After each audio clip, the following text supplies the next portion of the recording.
სოფლის მეურნეობის სამინისტრო რთველი 2015-ისთვის ემზადება. ცოტა ხნის წინ ამ საკითხზე უწყებაში ბრიფინგი გაიმართა, სადაც ცნობილი გახდა, რომ მთავრობის გადაწყვეტილებით წელს სუბსიდირება არა ღვინის კომპანიებს, არამედ მევენახეებს შეეხება. დადგენილია ჩასაბარებელი ყურძნის ახალი ფასიც. მინისტრმა განმარტება გააკეთა დღეს მისი მრჩევლის რუსეთში დაგეგმილ ვიზიტთან დაკავშირებითაც. ეკო მაღრაძე ესწრებოდა პრესკონფერენციას და თემას მასთან ერთად განვაგრძობთ. ეკო, რას აცხადებს ოთარ დანელია, რას უკავშირდება ეს ვიზიტი, არის თუ არა ეს კავშირში ემბარგოსთან და რა საკითხების განხილვა იგეგმება მოსკოვში? მინისტრი ამბობს, რომ ამ ვიზიტს პოლიტიკური დატვირთვა არ აქვს, მიუხედავად იმისა, რომ რუსეთის ოფიციალური პირების მხრიდან გაკეთდა განცხადებები მოსალოდნელ ემბარგოსთან დაკავშირებით. საქართველოს სოფლის მეურნეობის მინისტრი აცხადებს, რომ ვიზიტის დროს ამ თემაზე საუბარი არ ექნება.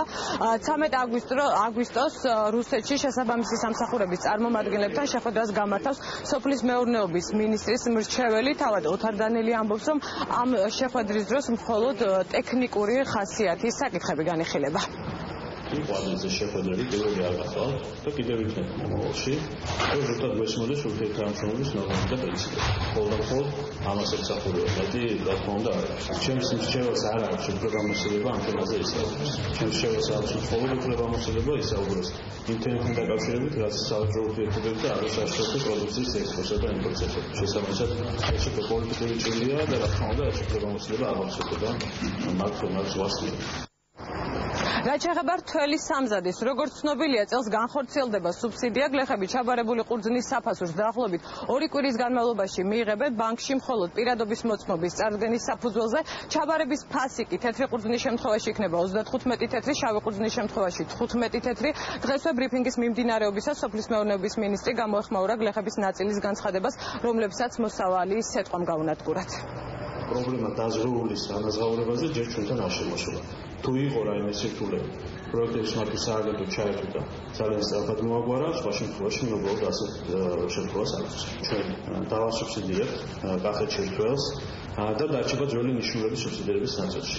ეს გახლავთ 35 თეთრი ყურძნის შემთხვევაში და ეს გახლავთ 15 თეთრი შავი ყურძნის შემთხვევაში. ყოველივე ეს განაპირობა არსებულმა მდგომარეობამ ჩვენ ვფიქრობთ, რომ ჯერ კიდევ სჭირდება დარგს ახალისება, თუმცა არ შევდივართ ფასის ფორმირების ნაწილში. 2015 წლის ღვინოები გამორჩეული იქნება ხარისხით. ამიტომ ჩვენი მიზანია პირველი არ დარჩეს ჩაუყარებელი ყურძენი, რომ იწარმოოს მაქსიმალური რაოდენობით ღვინო, იქნება ის თუ ბრენდი, ქართული ბრენდი. ღვინის ეროვნული სააგენტო შექმნის წელსაც რთველი საკოორდინაციო შტაბს. შტაბი განთავსდება თელავში და გურჯაანში. აგვისტოს ბოლოს უკვე შტაბი ოფიციალურად გაიხსნება. ამ ინფორმაციის მიღება უკვე მომავალი კვირიდან იქნება შესაძლებელი. სოფლის მეურნეობის სამინისტროს ინფორმაციით წელს რთველი საკოორდინაციო შტაბი გაიხსნება თელავში, ასევე შტაბის წარმომადგენლები იმუშავებენ გურჯაანშიც. მადლობთ, ეკო მაღრაძე იყო.